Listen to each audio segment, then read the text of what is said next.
Thanks for join Global Tutorial Bernard Simamora, SSI, SIP, SH, MH, MM. Subscribe, like, and share. Selamat mengikuti. Mata Kuliah Pengantar Ilmu Hukum, PIH. Topik ke-63 dari 86 topik. Sistem Hukum, bagian pertama. Dalam memahami sistem hukum atau melihat hukum dalam perspektif sistem, perlu terlebih dahulu memahami tentang sistem itu sendiri. Istilah sistem berasal dari bahasa Yunani, yaitu stema, yang berarti suatu keseluruhan yang tersusun dari sekian banyak bagian, atau sehimpunan bagian atau komponen yang saling berhubungan secara teratur dan merupakan suatu keseluruhan, a whole. Menurut N. Jordan dalam bukunya yang berjudul, Some Thinking About System, tidak kurang dari 15 macam cara orang mempergunakan istilah sistem. Dari sekian banyak istilah sistem itu, ada dua hal yang terpenting yaitu istilah sistem yang menunjuk pada 1. Sesuatu wujud atau entitas atau benda, abstrak konkret, konseptual, yang memiliki tata aturan atau susunan struktural dari bagian-bagiannya. 2. Sesuatu rencana, metode, alat, tata cara mencapai sesuatu. Berikut ini dikemukakan beberapa definisi sistem, yang pada dasarnya memuat beberapa unsur yang sama. 1. William A. Schroeder dan Dan Voigt. Sistem adalah sekumpulan bagian-bagian yang saling berhubungan yang bekerja secara independen dan bersama-sama, dalam mencapai tujuan umum secara keseluruhan, dalam suatu lingkungan yang kompleks. 2. Carl J. Friedrich. Sistem sebagai suatu keseluruhan, terdiri dari beberapa bagian yang mempunyai hubungan fungsional, baik antar bagian-bagian maupun hubungan fungsional terhadap keseluruhannya, sehingga hubungan itu menimbulkan suatu ketergantungan antar bagian-bagian yang akibatnya jika salah satu bagian tidak bekerja dengan baik akan mempengaruhi keseluruhannya. 3. Subjekti. Suatu sistem adalah suatu susunan atau tataan yang teratur, suatu keseluruhan yang terdiri atas bagian-bagian yang berkaitan satu sama lain, tersusun menurut suatu rencana atau pola, hasil dari pemikiran, untuk mencapai tujuan. Dalam sistem yang baik, tidak boleh terjadi pertentangan atau perbenturan antara bagian-bagian tersebut dan juga tidak boleh terjadi duplikasi atau tumpang tindih, overtapping, di antara bagian-bagian itu. 4. Sachipto Raharjo. Sistem mempunyai pengertian yang penting untuk dikenali, sekalipun dalam pembicaraan-pembicaraan keduanya sering dipakai secara tercampur begitu saja, yaitu, pertama, pengertian sistem sebagai jenis satuan, yang mempunyai tatanan tertentu. Tatanan tertentu di sini menunjuk kepada suatu struktur yang tersusun dari bagian-bagian dan kedua, sistem sebagai suatu rencana, metode atau prosedur untuk mengerjakan sesuatu. Pemahaman yang umum mengenai sistem mengatakan, suatu sistem adalah suatu kesatuan yang bersifat kompleks, yang terdiri dari bagian-bagian yang berhubungan satu sama lain. Di sini ditekankan pada ciri keterhubungan dari bagian-bagiannya, tetapi mengabaikan cirinya yang lain, yaitu bahwa bagian-bagian tersebut bekerja bersama secara aktif untuk mencapai tujuan pokok dari kesatuan tersebut. Sedang pemahaman sistem sebagai metode dikenal melalui cara-cara pendekatan terhadap suatu masalah yang disebut pendekatan sistem. Pendekatan ini mengisyaratkan kepada kita, agar menyadari kompleksitas dari masalah-masalah yang kita hadapi dengan cara menghindari pendapat yang terlalu menyederhanakan persoalan dan dengan demikian menghasilkan pendapat yang keliru. Dari beberapa pengertian di atas, terlihat ciri-ciri utama sistem seperti yang diungkapkan oleh Elias M. Awad yakni, 1. Bersifat terbuka. 2. Merupakan suatu keseluruhan yang bulat dan utuh. 3. Subsistem-subsistem tersebut saling ketergantungan. 4. Kemampuan untuk dengan sendirinya menyesuaikan diri dengan lingkungannya. 5. Kemampuan untuk mengatur diri sendiri. 6. Mempunyai tujuan atau sasaran. Ciri-ciri utama sistem juga dikemukakan oleh William A. Schroeder dan Dan Voigt sebagai berikut. 1. Mempunyai tujuan. 2. Merupakan suatu keseluruhan yang bulat dan utuh. 3. Memiliki sifat terbuka. 4. Melakukan kegiatan transformasi. 5. Terdapat saling kaitan, ada interaksi. 6. Mempunyai mekanisme kontrol. Selanjutnya, mengenai sistem hukum terdapat dua paham, yaitu, 1. Sistem hukum dalam arti sempit. Dalam arti sempit, sistem hukum diartikan sebagai satu kesatuan hukum yang terbatas hanya dalam arti material atau substansi hukum. 2. Sistem hukum dalam arti luas. Dalam artian luas, sistem hukum itu dapat diartikan sebagai satu kesatuan hukum yang terdiri atas berbagai komponen. Berikut adalah pengertian atau definisi para ahli terhadap sistem hukum sebagai berikut. 1. Bellevrode mengemukakan bahwa sistem hukum adalah keseluruhan aturan hukum yang disusun secara terpadu berdasarkan atas asas-asas tertentu. 2. Maryam Darus Badrul Zaman mengemukakan hal serupa tentang sistem hukum. Sistem hukum menurutnya adalah kumpulan asas-asas yang terpadu, yang merupakan landasan, di atas mana dibangun tertib hukum. 3. Sudikno Mertokusumo mengibaratkan sistem hukum sebagai gambar mozaik, yaitu gambar yang dipotong-potong menjadi bagian-bagian kecil untuk kemudian dihubungkan kembali, sehingga tampak utuh seperti gambar semula.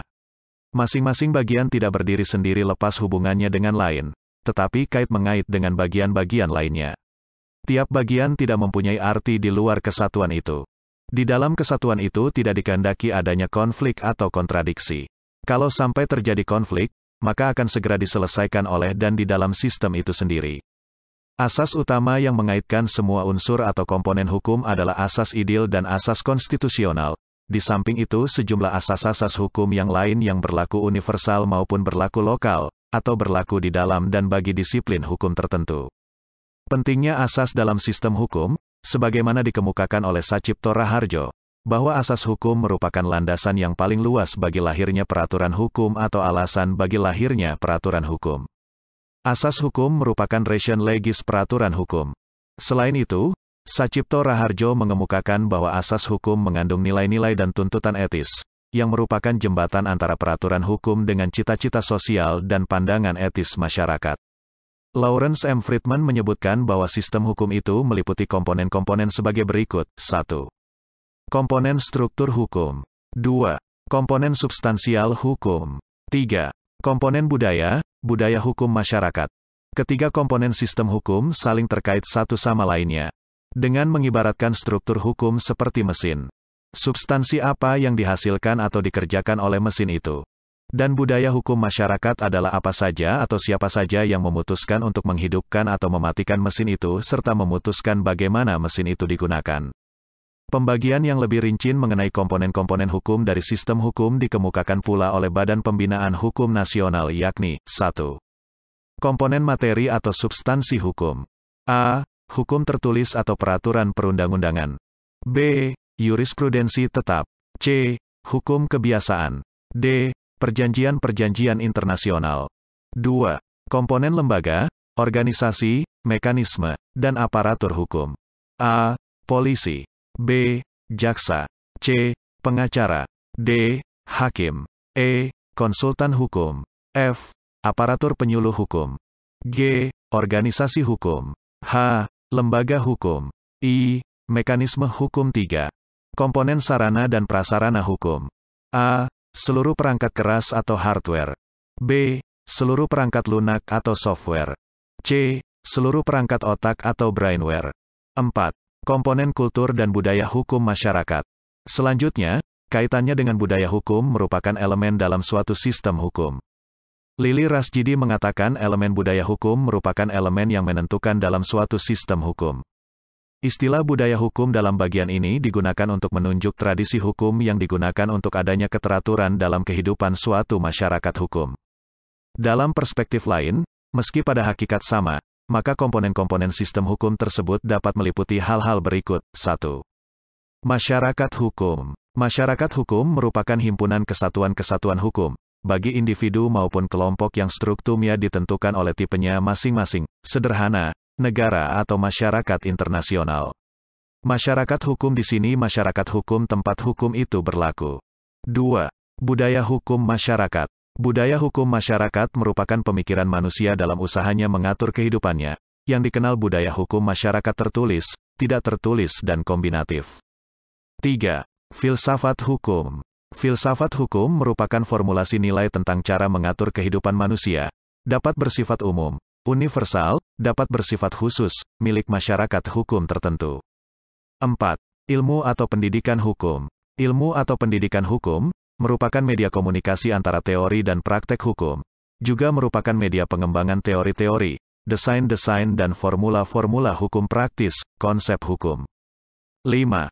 Konsep hukum. Konsep hukum merupakan formulasi kebijakan hukum yang ditentukan oleh suatu masyarakat hukum, yang berisi tentang budaya hukum masyarakat yang dianutnya, tertulis, tidak tertulis dan kombinatif, berisi formulasi formula hukum, konsepsi filosofis yang dianutnya dan mengenai proses pembentukan, penerapan, pengembangan dan pembangunan hukum yang hendak dilaksanakan. 6. Pembentukan hukum. Pembentukan hukum merupakan bagian proses hukum yang meliputi lembaga, aparatur dan sarana pembentukan hukum, menurut konsep hukum yang telah ditetapkan termasuk prosedur-prosedur yang telah dilaluinya. 7. Bentuk hukum. Bentuk hukum merupakan hasil proses pembentukan hukum, dapat berupa peraturan-peraturan, jika pembentukannya melalui legislatif atau lembaga-lembaga negara yang melaksanakan fungsi legislatif, dapat berupa keputusan hakim. 8. Penerapan hukum. Penerapan hukum merupakan proses kelanjutan dari proses pembentukan hukum, meliputi lembaga aparatur saran prosedur-prosedur penerapan hukum. 9. Evaluasi hukum. Evaluasi hukum merupakan proses pengujian kesesuaian secara hasil penerapan hukum dengan undang-undang dan tujuan hukum yang telah ditetapkan sebelumnya dalam konsep atau dalam peraturan perundang-undangan. Itulah materi topik ke-63 pengantar ilmu hukum.